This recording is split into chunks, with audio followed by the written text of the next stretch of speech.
Hello,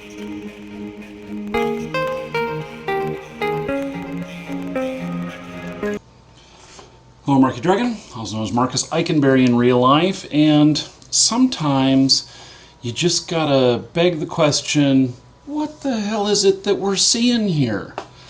So, I got a link from one of my buddies, Evil Jezza, plays World of Tanks, but he's also been doing some War Z, and he sends me this link to a page, which I've included a link in the description of this video, and it's a dev survey. What should we do with cheaters? Well, they've got some really interesting stuff here in the fact that I feel like it's very kind of a misguided type of thing they're trying to talk about here.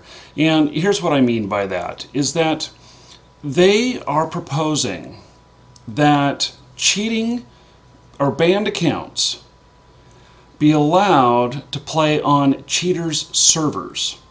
And what they mean by that is that they're talking about putting some servers up that actually will allow for people who have banned accounts to access those servers and play on those servers at the same time as they're banned from regular play. They won't be able to join, they won't be able to join clans and other stuff.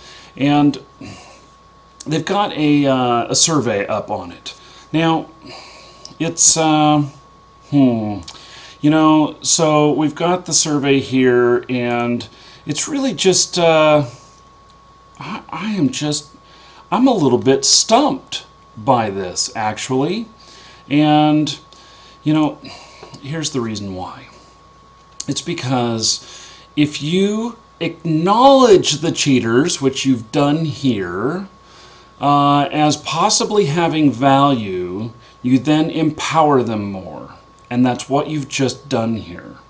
Now, the fact that, even considering this empowers them even more. Now, if you go ahead and do this, you've got other issues of the fact that the stuff that's going on there is allowing the cheaters to get value out of their account. It's a lesser value, but you're still allowing them to get value out of their account even when they were cheating. And so many people will just justify this by saying, okay, well, you know what? If I get busted for cheating, I'll still be able to play on the cheaters' servers. Yeah, justification is a real easy thing for a lot of people. And so I just think that this is just a really bad idea. I went and took the survey. I suggest you take the survey and you put in your 2 cents worth. I mean, if you think it's a good idea, they're talking about that they'll allow people to use the cheats on there, and so they're going to be able to see what cheats they're using and then work at defending against those. Well, you know what? Why not put a real cheat system in? I know that you guys say you have this stuff in the background. It's a homegrown system, is what I'm surmising. And with the homegrown system, I mean, you're having to learn all this stuff as you go. Just pony up the money and pay for something else, another service that works a lot better. I played World of Tanks all weekend, and I had a great time, by the way. But the one thing that I noticed was I've never run into a cheater. If I have, I didn't know it. Because if there are cheaters in there, they're so quelled that nobody even notices that they are there. And so, I don't know what system they're using in World of Tanks or whatnot, but it is a similar type of thing. And, and every game has cheaters. And you're never going to have to stop working on it. But this is the #1 problem in the game.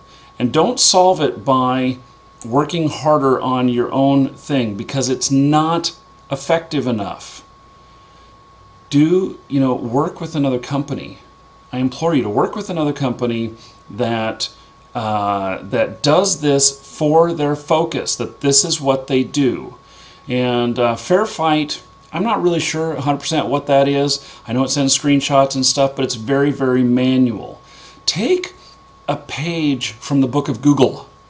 Google says that their philosophy is that they will automate everything, and anything that can be done through automation, that they should do it that way. It makes for some pain in the ass stuff with customer service. I know, because I use Google Checkout, and as a store owner, even though we do, tens of thousands of dollars a week through Google Checkout, we never talked to anybody there. And when we need to talk to somebody, well, we've never been able to. But you know what? Amazingly, we've been able to get everything resolved. So you got to hand it to them there. The thing though is that, what is it? Why can't something be done here to think outside of the box that you guys are in? This box has you bound up, just tunnel vision, straight into the game. Okay, we got to fix this. We see this firefight here, firefight here. It's just reactionary. It's not preventative. And when you guys do preventative stuff, we see that you've unbanned a bunch of people because people were accidentally banned. And you just got to get it right. I don't know how many players there are playing, but throw some money at this. You need to look at the long-term agenda on the game. And the long-term agenda being that it has to be fixed now in order to survive well into the future. And especially now that the code has been made public and everybody has access to the code, the deal is that, now that code is out there, even more exploits are going to show up and everything, and this is an even bigger issue. I fear that people going over that code, the people who are making the hacks, I'm sure they've got a hold of the code and they are just going over it, looking for every little thing that they can get out of it. And the game is maybe on the precipice of being destroyed by this. And I don't want to see it destroyed. The game is great. Let's take it the rest of the way there. So change some things up. My suggestion is to pay for this support. If you still got a small team and you've got big sales coming in, I mean, gee whiz, it just makes sense. And take the lower profit for the higher customer satisfaction, and then you'll have even more customers, which will equal more money for the company, and it will be good for everyone. I'm Marky Dragon. Take care.